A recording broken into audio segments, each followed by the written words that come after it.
Lifestyle with Allan T. I'm talking now with Bill MacCormick. It's a book called Making It Up As You Go Along. It was built on a series of light-hearted Facebook accounts of his time in the music business. Making It Up As You Go Along is the story of Bill MacCormick's journey through the outer reaches of the music business in the 60s and the 70s.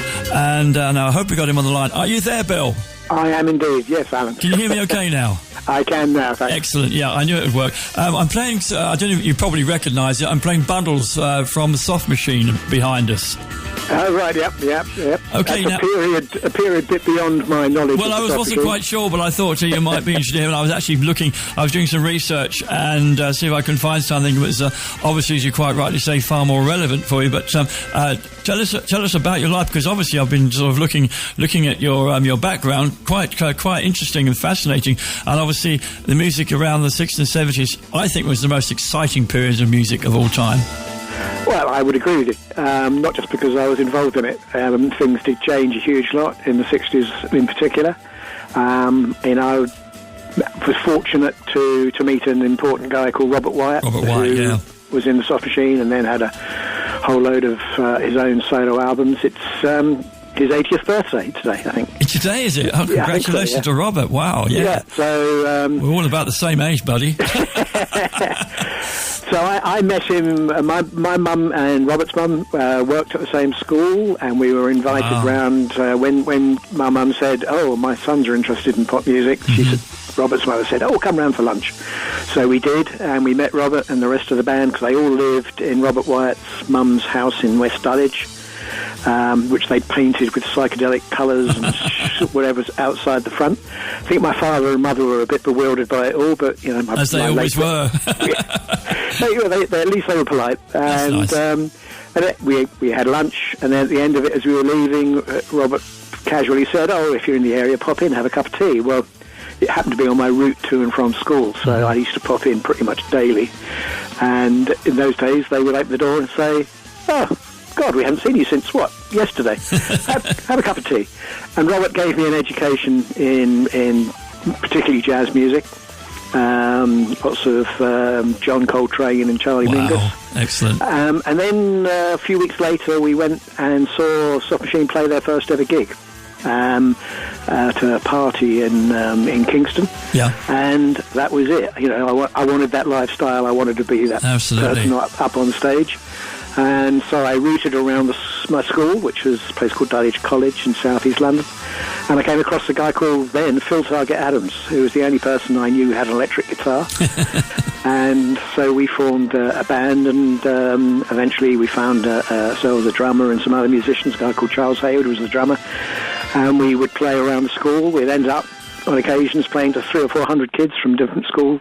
We'd all come and pile in there. So the band was called, was it Matching Mole? No, that was a bit later on. That was the band I formed with Robert. This right. That's the one you did with Robert. This is before that. That was a couple of years later. The school band was called, rejoicing in the name of Pooh and the Ostrich. Pooh and the Ostrich. We all had silly names in those days. That's true. And then, 69, Phil and I both left, and we went on and we carried on, influenced by what the Soft Machine was doing, and we formed a new band. Charles Hayward, the drummer from the school, he left a bit later than us, but he joined, and then we put an advert, as you did in those days, into the back pages of the Melody Maker, looking for a keyboard player. Yeah. And lo and behold, we get a new keyboard player, and it turns out that he's also been at Dulwich College. My so goodness, all four of us. How amazing. And we called the band Quiet Sun, and we were singularly unsuccessful.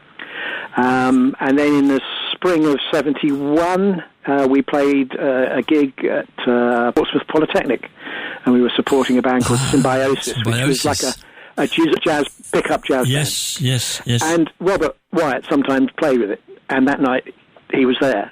So it was the first time he ever saw me play. And then, actually, when they finished their set, we were invited upstage on to jam with them. And then, really, a couple of months later, we decided we weren't getting anywhere. So Phil went off and replied to another advert in the back of the Melody Maker for a guitar player. And the band that he then proceeded to join happened to be called Roxy Music. Yeah. And Phil changed his name to his mother's maiden name, Manzanera, and went on to become a guitar hero for the next, however many decades. Yeah, so you never know what's going to be around the corner back in those days, did you? That was the thing. And then I got a phone call. I was working in the civil service. I just needed a job, get some money. Got to pay the bills, yeah. Absolutely. And I got a call from Robert saying, come down to my place in Notting Hill. Got a couple of other musicians coming along. Fabulous. And see what comes up. So I went for civil service, playing in a band with Robert Wyatt. Not much of a choice. So off I went down to Notting Hill, and that became Matching Mole. And we recorded a couple of albums with a guy called David Sinclair, who was the keyboard player with a band called Caravan. Well, obviously you carried something because you recorded for CBS. Well, that's right, yeah. Well, Robert, the Soft Machines contract was with CBS, right. And of course they had their rights over Robert's, I don't know, firstborn and God knows what else afterwards.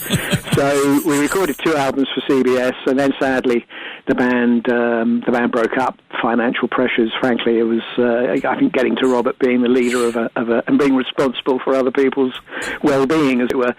And so we just finished recording a second album, done a tour of Europe, and then it was all over. My goodness! So that was a bit abrupt, but I sort of carried on with things.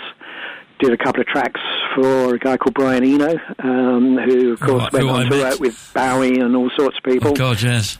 On his first album.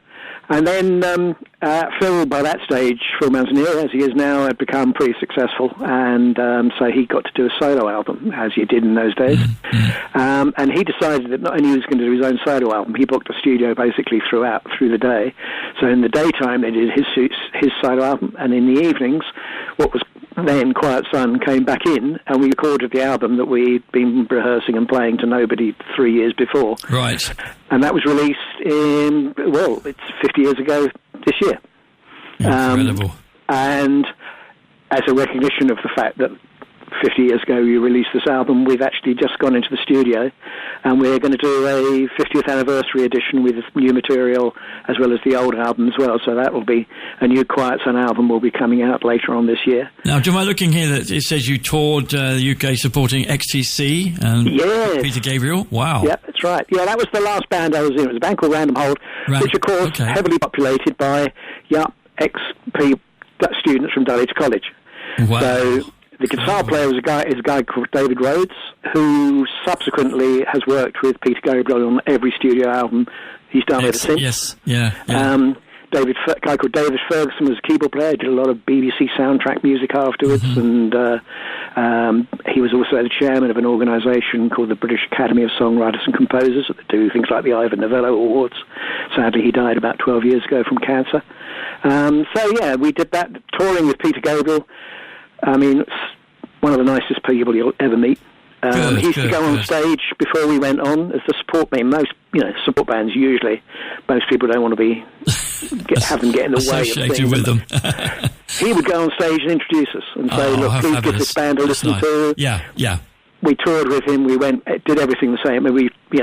Same hotels, same flights, you name it. We weren't the support band. We were part of a family. It was fantastic. That's nice. He is such apart from being a brilliant musician, such a lovely guy. I think something that's back at that time, and I think obviously it's changed a lot now, but back then in the 60s and 70s, and I know I did a series of interviews last year with who's now sadly passed away, who was Dr. Gerald Travin, who was one of the main engineers back in the late 60s, 70s. It's not who he worked with, it's who he didn't work with. I mean, they're just and we talked about that, and of course my partner was in the rock scene in New York in the late 70s, and did a lot of gigs at CBGB's in Kansas City, and she had a band called Student Teachers, and she got to know David Bowie very well, and she was engaged to one of the members of Blondie for a while, Jimmy Destry, who was the keyboard player. And so she told me some amazing stories about that time, as you can imagine.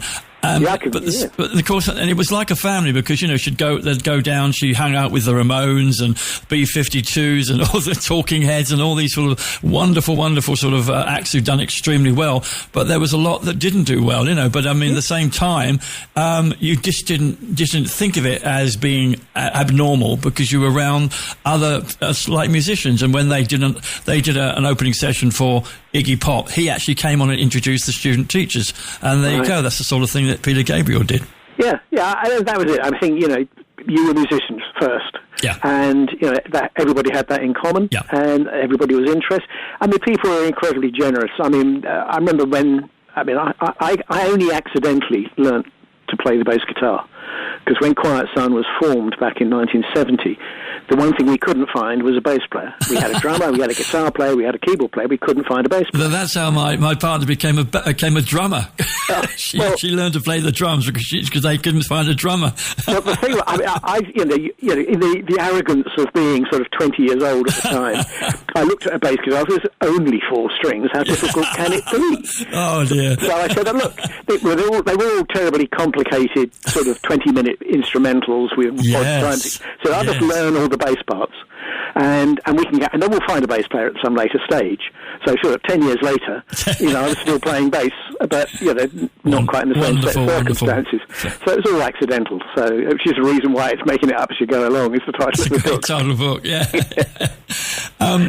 Bill, obviously you're now. Just, I say I'm a contemporary in terms of age. I can tell you that, but. One of the things that fascinated me, as I say, because of my recent introduction to the music scene from New York from the 60s and obviously the late 70s there, and also my opportunity to be able to talk to somebody who was an engineer in London and just basically recorded everybody that was anybody back in the late 60s, early 70s. It's given me a whole fresher because I actually had a band back in the 60s called the Crow Janes when I lived in Guildford. Basically it was obviously a blues band playing harmonica and stuff like that. And then in 1971, I actually had a recording studio in Northampton, and I recorded an album with a local band called The Dark, and the album was called Dark Around the Edges. And would you believe it? It's the only time I actually recorded a band because I set it up for sort of production work, which of course how I got into radio. But 50 years later, that particular album, if you had an original copy of that album, and I did have a copy, don't know what happened to it, they were selling on Discogs for up to £25,000. I know. You wish, eh? But there's obscure stuff there that people subtly discover. Yeah, and there's so much stuff that really people don't know about. Absolutely. I'm sure that applies to all eras, but particularly in that time, I think it was, because there was a lot of experimentation, which there's still a lot of experimentation today, but to actually get noticed even now, it's probably even more difficult because you actually have to sort of get your sort of face on the social media systems, and whereas back then you literally had to get a record deal to get any notice, didn't you, or manage to sort of build yourself up in personal appearances. You had to do the stage shows. You had to do the live stuff all the time. Yeah. I mean, without touring, without gigging, it was almost, and that's the problem. Like Quiet Sun broke up because we just couldn't get the agents to be interested sufficient. We couldn't get a record company. I mean, ironically, we sent off demo tapes to everybody. The most unpleasant response we got from any record label turned out then to be the label that put out that Quiet Sun album, which was recorded 4 years later, which we thought was quite a nice irony. So we were quite happy to wave the rejection letter under the nose of the A&R man who had turned us down 4 years before. That's how it goes, yeah. But it wasn't quite the same as Decca turning down the Beatles back in 1962. Absolutely. Oh, but I think they've ever forgiven themselves for that, have they? even those executives who've passed on must be sort of rolling in their graves thinking... Oh, I'm sure, yeah. Spinning. Yeah, spinning away. They're spinning away. Yes. So playing live was the thing, and you had to get a recording contract, and if you couldn't manage that, then things just gently faded away. I mean, it was just various things like that happened to a couple of bands that I was in were unfortunately in that way, but yes, I mean it was an exciting time. I mean I look back on the gigs that you used to go to, even if I was when you weren't playing.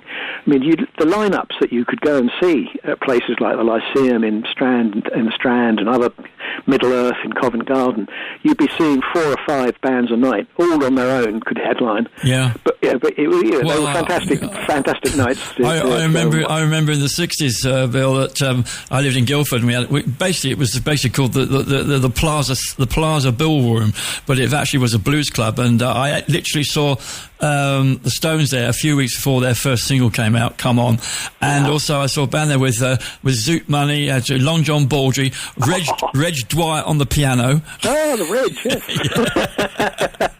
Known by another name, but we can pass on that. And yes, of quite. And I saw these American blues, Sonny Boy Williamson and Sonny Terry and Brownie McGee. And they looked ancient, and they were only in their 40s, because I'm a sort of a teenager, and I thought, God, and I thought they were still around 40 years later. I said, well, they're quite old now, but I thought they were really old back then. But I used to sit in the bar chatting to these monsters of the blues world, you know what I mean? And I sort of think back now to that era. I said I was very fortunate that I was able to, get the opportunity to see these artists back then. Surely, the early Yardbirds and. No, it's just astonishing. Bill, it's your book, A Short Social and Political History of Rock and Roll in South London, called Making It Up As You Go Along. What a great title. Congratulations to it. Well, great. Thanks very much indeed. Well, the book's available now through the bookstores, as we know. So go to TRE first, because it'll be available there, and go to the usual purchase places.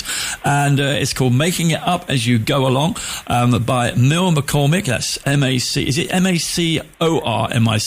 M-A-double-C. It is M-A-double-C. Okay, Matt MacCormick. Anyway, just look for the title, Making It Up As You Go Along, and you'll find it easily. And it's been a real pleasure talking to you. And all of my interviews today have sort of brought back certain memories of things, and this is the best one, I think. It has to be. Well, it's been a pleasure to speak to you. Thank you for having me on the show. It's been really good. It's been great, Bill, and I wish you a lot of success with the book as well. And I shall look it up. Thanks so much for your time. Okay, thanks very much. Cheers. Welcome. Well, as we chatted about, Bill has a number of war books, including Pro Patria Mori, the 56th 1st London Division in Gommecourt, 1st of July 1916. Well, this was planned as the first of a series of books about the Battle of the Somme. Since then, he's published A Lack of Offensive Spirit, the 46th North Midland Division, the 1st of July 1916, and Z-Day, the 8th Corps at the Beaumont Hamel and Sierre, the 1st of July 1916. Well, also available is The Long Road to the Somme, 1870 to 1916, and De Jour, the French Sixth Army on the Somme, the 1st of July 1916. And of course, Making It Up As You Go Along, and his military books are available at Bill MacCormick, it's BILLMACCORMICK.co.uk.